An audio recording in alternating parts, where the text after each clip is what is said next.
Bellator 257 Breakdown: What danger is mystery man Dovletshan Yagshimoradov for Corey Anderson? MMA Junkie analyst Dan Tom breaks down the Bellator's top bouts. Today, we look at the co-main event for Bellator 257. Bellator 257 takes place Friday at Mohegan Sun Arena in Uncasville, Connecticut. The main card airs on Showtime following prelims on MMA Junkie. Corey Anderson, 14-5 MMA, 1-0 BMMA. Staple info. Height, 6 feet 3 inches. Age, 31. Weight, 205 pounds. Reach, 79 inches. Last fight, TKO win over Melvin Manhoef, November 5, 2020. Camp, Nick Catone MMA, New Jersey. Stance, striking style, orthodox, kickboxing. Risk management, good. Supplemental info. Plus the Ultimate Fighter Season 19 winner. Plus regional MMA title. Plus 2x All-American wrestler. Plus Brazilian Jiu-Jitsu blue belt. Plus 6 knockout victories. Plus 4 first-round finishes. Plus consistent pace and pressure. High volume approach. Plus improved boxing ability. Defensively and offensively. Plus strong inside the clinch. Plus solid strike to takedown transitions. Favors level-changing doubles. Plus good top game. Improved pressure and controls. Plus active ground striker. Dovletshan Yagshimoradov, 18-5 1 MMA, 0-0 BMMA. Staple info. Height, 5 feet 11 inches. Age, 31. Weight, 205 pounds. Reach, NA. Last fight, decision win over Alexei Drin, December 14, 2019.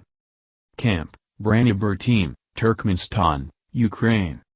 Stance, striking style, orthodox, kickboxing. Risk management, good.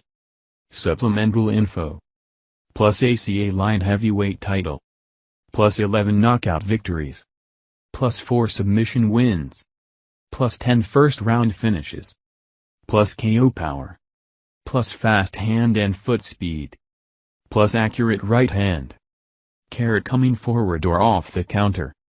Plus diverse kicking acumen. Surprisingly accurate spin kicks.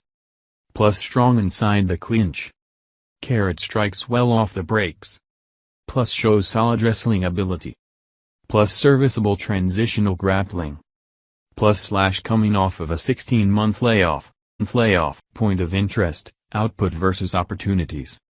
The co-main event in Connecticut features another installment of the organization's light heavyweight Grand Prix, as Corey Anderson welcomes Dovletshan Yagshimoradov into the Bellator cage.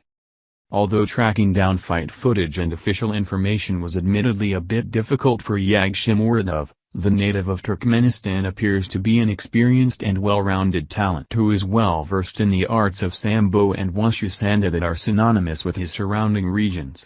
Whether Yagshimoradov is launching casting counters or unleashing surprisingly accurate spin kicks, the 9-year pro displays deceptive hand and foot speed that smacks of Mark Hunt, given his accompanying stature, of course.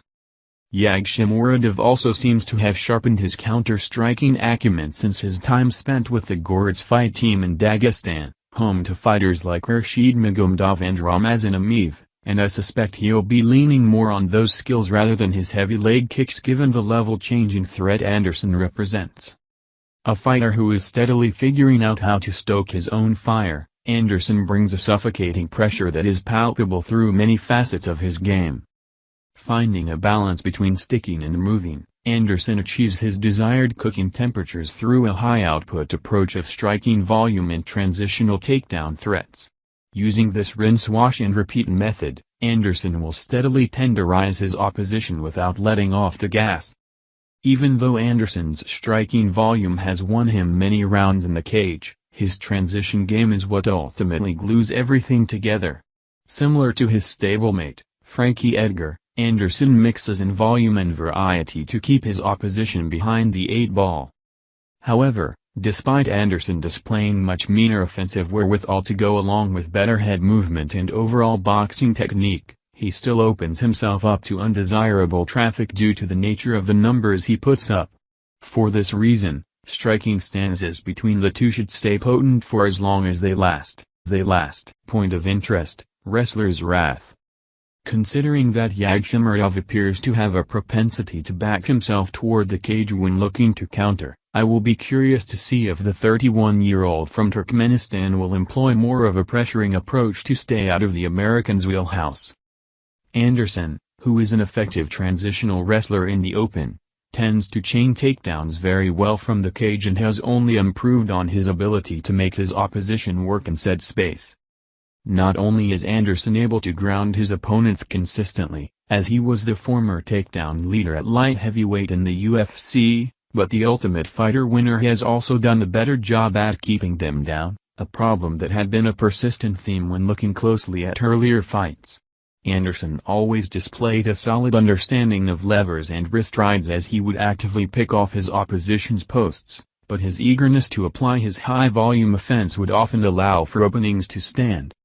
Noting this issue, Anderson showed to adjust his approach over the years, utilizing heavy shoulder pressure to keep positions, as well as implementing safer rides to get damage off from a three-quarter mount. If Anderson is able to get his game going, then we'll likely get a lot more answers to the abilities of Yagshimuradov. Although he can be found listed as a sambo stylist, Yagshimuradov looks to have some serviceable offensive wrestling chops that he uses to combat pressure. Whether he's hitting reactive shots off the back foot or reaching down to snatch up singles in the open, Yagshimuradov seems to prefer working his way toward body locks to finish his takedowns. But considering that only two men have taken Anderson down since 2014, I find it hard to bank on Yagshimuradov having a ton of success in the wrestling department, despite spending this past camp training at American Top Team. That said, Yagshimuradov does seem to strike hard off separations, which could be something worth watching out for this weekend. Point of interest, odds and opinions. Despite odds makers setting the American as an underdog, public money has come in on the more popular fighter, making Anderson minus 170 and Yagshimuradov plus 150 as of this writing. Unlike the reasoning I used for my main event pick on this card, I find myself going against the more proven product and siding with the more opportunistic finisher. Don't get me wrong, I get why Anderson is the odds-on favorite, as I wouldn't be shocked to see him make Yagshimuradov pay for his low-output, back-foot approach. But unlike Phil Davis, Anderson is a wrestler who will put himself in harm's way to get the job done, which can be a tricky proposition if you don't have a vaunted chin to fall back on. For that reason, I'll semi-reluctantly side with the newcomer Yagshimuradov to land a devastating counter shot to secure his win in the first round.